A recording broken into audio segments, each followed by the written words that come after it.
Om Swastiastu, salam guru penggerak.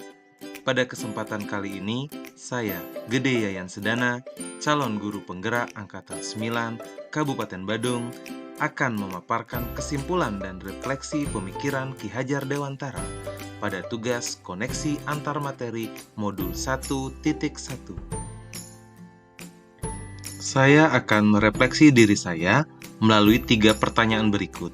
Yang pertama, apa yang saya percaya tentang murid dan pembelajaran di kelas sebelum saya mempelajari modul 1.1? Yang kedua, apa yang berubah dari pemikiran atau perilaku saya setelah mempelajari modul ini? Yang ketiga, apa yang dapat segera saya terapkan lebih baik agar kelas saya mencerminkan pemikiran Ki Hajar Dewantara? Saya percaya tentang murid dan pembelajaran di kelas sebelum saya mempelajari modul 1.1 bahwa yang pertama, guru mendominasi pembelajaran atau teacher center. Yang kedua, pembelajaran terfokus pada ketercapaian materi dan KKM atau mengutamakan aspek kognitif anak saja. Padahal, ini saya sering lupa bahwa pendidikan bukan hal mentransfer ilmu saja, tapi sejatinya ada aspek lain yang harus diperhatikan dalam belajar. Yang ketiga, guru kurang memahami karakteristik anak. Saya cenderung menyamaratakan kemampuan anak dengan melakukan pembelajaran yang sesuai dengan zona nyaman saya, tanpa memperhatikan perbedaan anak. Yang keempat, siswa pasif dan motivasi belajar siswa rendah. Saya sering merasakan saat saya menjelaskan materi, mereka tidak semangat. Kemudian, saat saya menanyakan kepada anak-anak, apakah ada pertanyaan, mereka hanya diam. Yang kelima, yang menjadi fokus saya adalah suasana kelas yang tertib, tenang, dan anak-anak memahami materi. Berikut adalah gambaran suasana kelas saya sebelum mempelajari modul 1.1.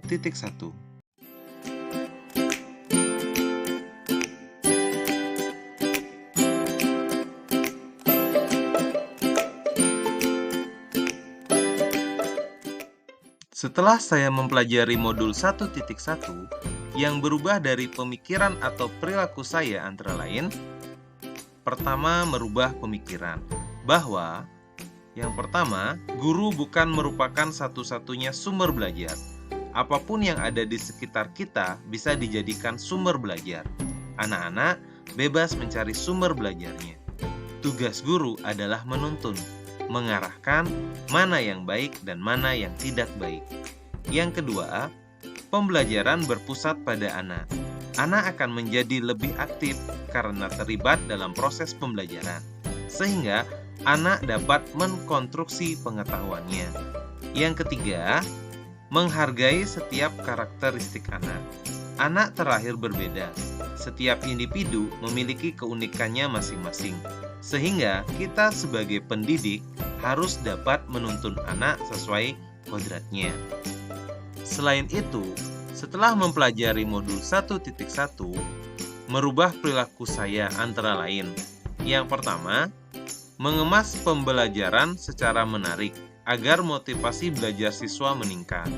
Yang kedua, memberikan kebebasan kepada anak untuk menyelesaikan setiap tugas sesuai dengan minat, bakat, dan kreativitasnya masing-masing. Yang ketiga, lebih cermat melihat bakat anak atau menuntun sesuai kodratnya. Kemudian, agar kelas saya mencerminkan pemikiran Ki Hajar Dewantara, penerapan yang akan saya terapkan di kelas antara lain. Yang pertama, merancang pembelajaran yang interaktif dan menyenangkan dengan melibatkan peserta didik. Yang kedua, menerapkan pembelajaran berbasis kearifan lokal dan budaya setempat. Yang ketiga, menerapkan konsep merdeka belajar dan mengintegrasikan setiap pembelajaran dengan pencapaian profil pelajar Pancasila. Yang keempat, pembelajaran yang mengutamakan aspek budi pekerti. Yang kelima, menerapkan sistem AMONG, pendidikan yang menuntun bukan menuntut. Yang keenam, pembelajaran yang sesuai dengan kodrat alam dan zaman. Yang ketujuh, mengintegrasikan permainan dalam pembelajaran. Kesimpulan yang dapat saya sampaikan yaitu dasar-dasar pemikiran Ki Hajar Dewantara harus segera kita terapkan dalam proses pembelajaran di kelas. Di antaranya, yang pertama, pendidikan adalah menuntun anak sesuai dengan minat dan bakatnya.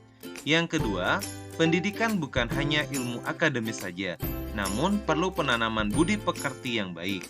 Yang ketiga, pendidikan sejatinya adalah berhamba pada anak. Baik, sekian pemaparan dari saya. Terima kasih, semoga bermanfaat. Salam Guru Penggerak.